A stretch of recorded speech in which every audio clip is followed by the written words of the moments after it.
G'day Australia, good morning from Washington. Hey, have you heard the news? In Alaska, what does that mean? The race to 270? Well, that is now over. Donald Trump wins the state of Alaska, and as a result, Donald Trump is once again going to be the president of the United States. The Fox News decision desk can now officially project that Donald Trump will become the 47th president of the United States. The former president's comeback will be complete with a win in Wisconsin. How extraordinary. It is the greatest comeback in modern political history. To find an example of it, you don't have one this century.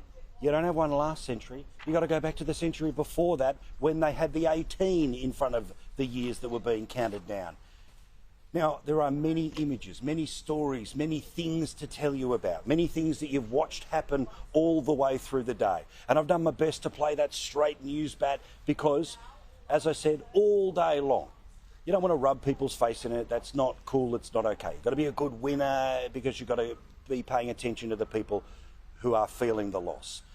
But we've got to soak the moment in as well. This is an incredible moment in history. It is an incredible victory for people who had been ignored, who had been called garbage, who had been told that their views were not in polite society any further. And they roared. And these were the same people who 4 years ago sacked Donald Trump. The same people in the same swing states who have now rehired Donald Trump. And in an evening of extraordinary images, a campaign of images, when I think we all felt exactly the same thing, July 15 Australian time, that when the bloke got shot, his reaction was not to crumble, but was to fight, fight, fight. And his call all the way through the campaign was fight, fight, fight, vote, vote, vote, and now he gets to say win, win, win. You need to have a look at this photo because this is going to be one for the history books.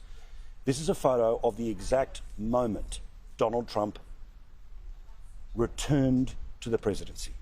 He's backstage, waiting to go on stage at his supporters in Florida. His son took the photo as he's watching on to the numbers being counted and then the result being declared. To have that image before us, to have an insight into the most personal of moments, is a perfect example about, in many ways, the open book that is Donald Trump and is his candidacy.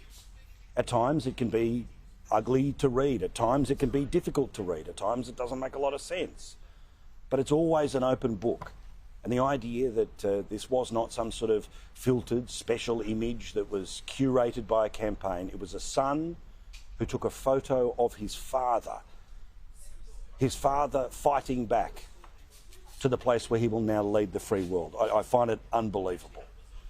And as we were sitting back watching all of it happen, the inevitability coming minute after minute, state after state, hour after hour, in lefty land, where they thought there was no chance, where this was the basket of deplorables, when this was the people who had been run out of town, to see them coming back, not quite coping.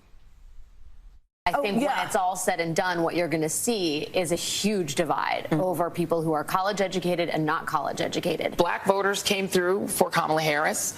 White women voters did not. Pure Project 2025 in miniature in Florida. And that kind of extreme, sort of extremist right-wing fascist type government in Florida, does that make it a more attractive place? Thinking about the people who are not a part of anybody's elite who are hurting tonight. There are African-American women who know a little bit about being talked down to and know a little bit about having their economic dreams crushed, who tried to dream a big dream over the past couple of months. And tonight they're trading in a lot of hope for a lot of hurt. And that may be true, certainly for African-American women. The idea that there was on the verge of a potential first female presidency and a first female president of colour. I get it, okay? And what I'm saying is not about those people. But the reality is that in many ways, the people who they turn to for information have lied to them. have lied to them about the chances of what was happening in this election. The New York Times polls that we've talked about, day in and day out, when you actually dug into the detail, 80% of people had made their decision about what they were going to do in the American election months ago. So it didn't matter what happened with the comedian at Madison Square Garden. It didn't matter necessarily whether Trump had a good day on the trail or a bad day on the trail. They had made their choice. And they had made their choice because the government that they hired to replace Donald Trump did not deliver for them. They saw a man who, whether many people like it or not, was a man who had been tested over and over again, from courtroom to the media not even treating his candidacy as one that deserved to be listened to about what he was promising. Like every day, and I've been diving deep into this for months, every day he would make an announcement about, say, no tax on Social Security. Then you turn on the American news or you try to find things in the paper about it. No mention. Just a silly comment that was made by someone somewhere else, because there's no possible way that Donald Trump would be able to have a message that anyone would want to hear. But of course they did. As for Trump, when he eventually took the stage, I think the best part of 2 o'clock in the morning, he took to the stage and he got rid of the teleprompter. He was surrounded by his family, who he loves the most, and of course the supporters who built a coalition around him that I'm going to talk about a bit tonight. Because when the left wins, they talk about how clever everyone was, and when the right wins, they think that there's some sort of aberration or cheat or a mistake that's been made. Quite the opposite. I'll get to that in a second. But some of the stuff that happened in the speech, just a little longer than you may well hear in other places. Here's an example of him talking about that coalition, the coalition that stretches from, say, a Robert F. Kennedy all the way through to the boss of the UFC. His campaign has been so historic in so many ways. We've built the biggest, the broadest, the most unified coalition. They've never seen anything like it in all of American history. They've never seen it. Young and old, men and women, rural and urban. And we had them all helping us tonight, when you think. And remember when he was shot and he was going to give his speech at the Republican National Convention? It was all about, has he changed? Well, yeah, he has. Because like every human being who goes through life, what happens to you changes you. And think about it. Millimetres from dying. The stakes of the election being, if he lost, he was going to go to prison for the rest of his life. The example of him as a slightly changed person because of those events was pretty obvious in this bit of his speech too. Many people have told me that God spared my life for a reason.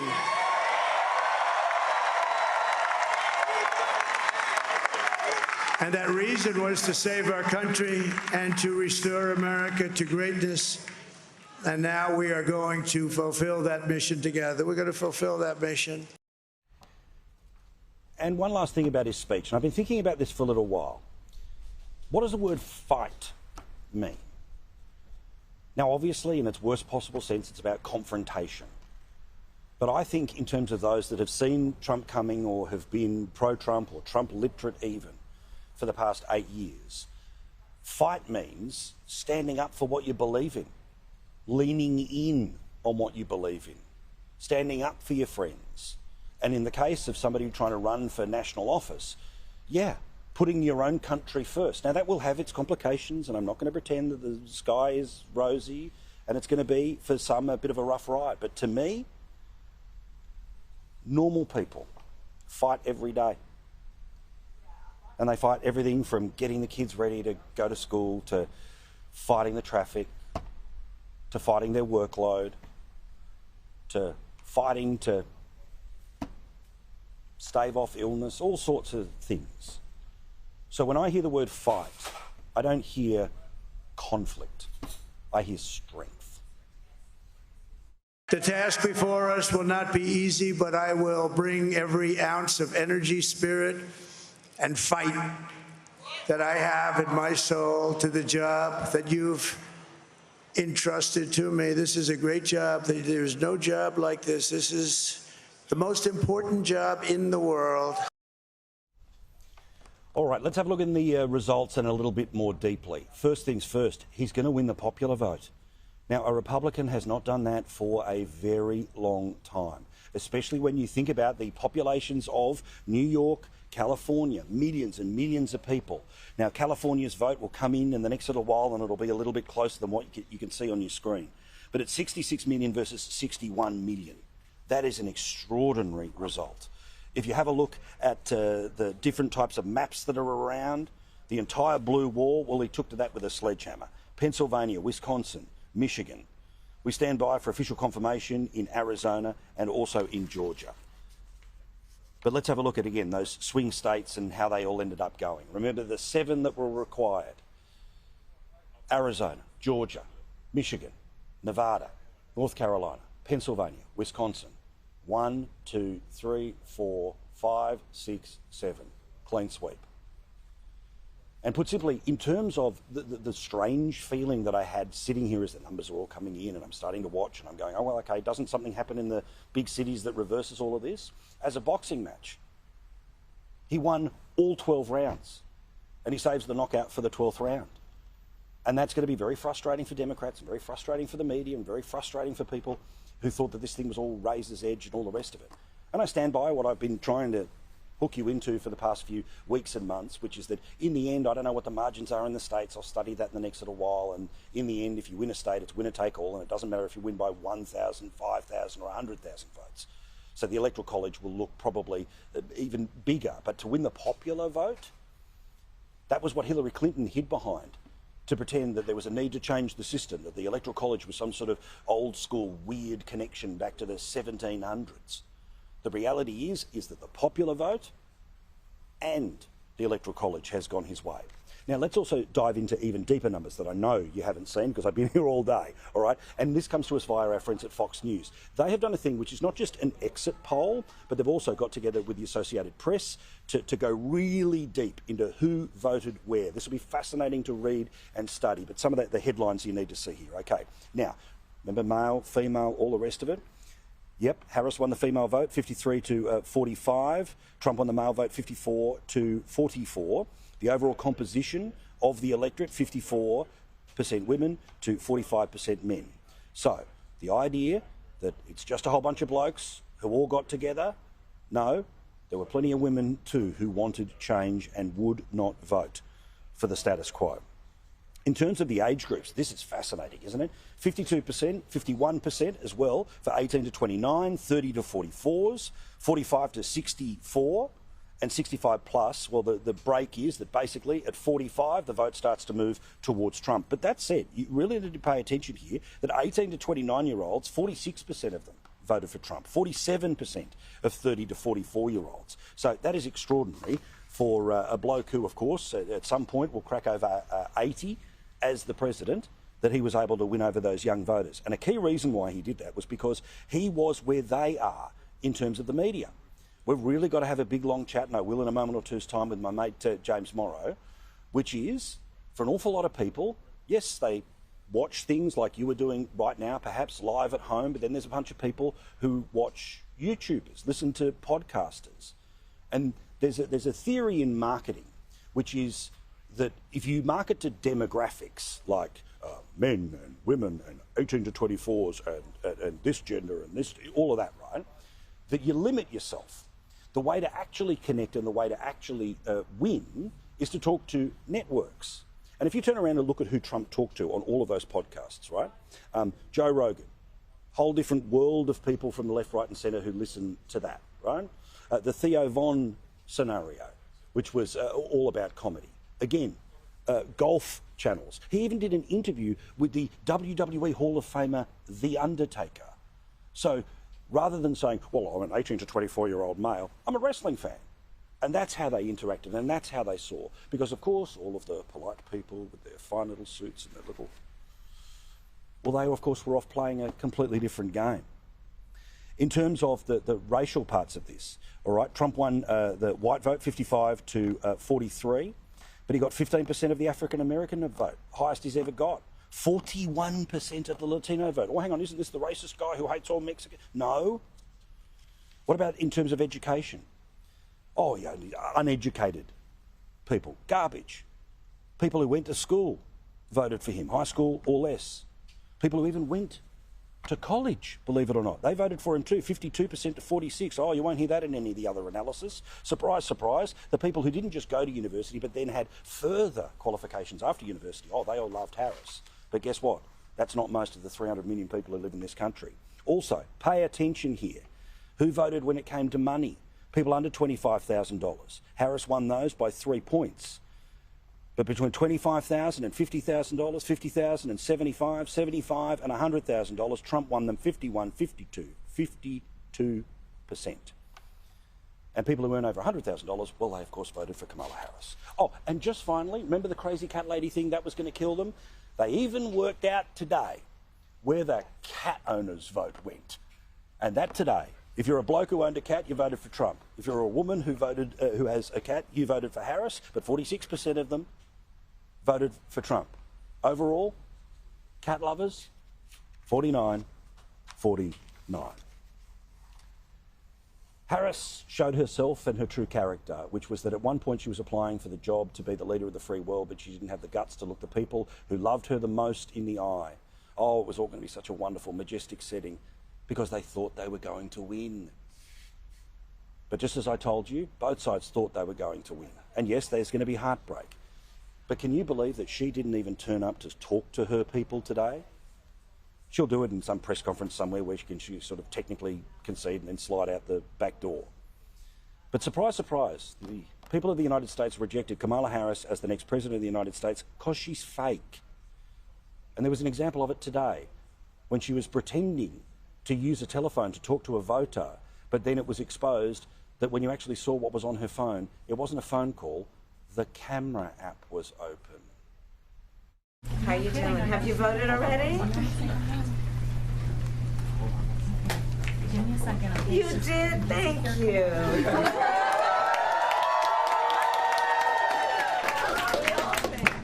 Thank you so very much. You know, it's so important that everybody participates, and I thank you because I'm sure you got a lot of other things you could be doing, but taking the time to vote really does make a difference. So thank you for that. Geez, I wonder why she didn't win. In between talking on the telly, and it's been a genuine personal and professional privilege to be able to go through all of this journey of many months, many years, and obviously tonight. And thank you to all the shows and all the people that we've been working with today, and everyone behind the scenes has done such a cracking job here or Dallas or back home. We had the chance to go down to a party, perhaps the only party that was here in Washington, because of course more than 90% of them, in fact 95% of them, end up voting Democrat. We went to the Young Republicans, and they were having the time of their lives as their man was winning. What do you think changed people's minds from 4 years ago? I think he connected with kind of a new party for the Republicans. He's going more for the working party. He's been through so much. I mean, there's never been a candidate in history who's gone through two kind of made-up impeachments, the Russia scandal that was made up, being two assassination attempts. Why do you think that, 4 years ago he swept away, 4 years later, the greatest comeback of all time? Well, listen, he's great on the economy. People trust him, and they're like, hey, my grocery prices are expensive, gas prices are up. This is the guy I want back. 4 years ago, Trump's out of business. Why is he back 4 years later? Honestly, I think people had time to actually see what it looks like on the other side and what happens without him. I think it's his policies. I think that people are not happy with the border being wide open. I think people are seeing the inflation is insane and think that we should be drilling oil here instead of relying on, other countries. We need to secure our borders. Yeah, we cannot have wide open borders. His it policies makes no sense for the United States are very popular right now. A great first 4 years. We're going to get him again. Past 4 years have been terrible. Foreign policy's so, I mean, I'm excited. Can't wait. What happens when you fight? You fight, and you win, win, win. Yeah, baby. That's how you do it, baby. Trump 2024. The next 4 years. Thank you, sir. Thank you. Thank you.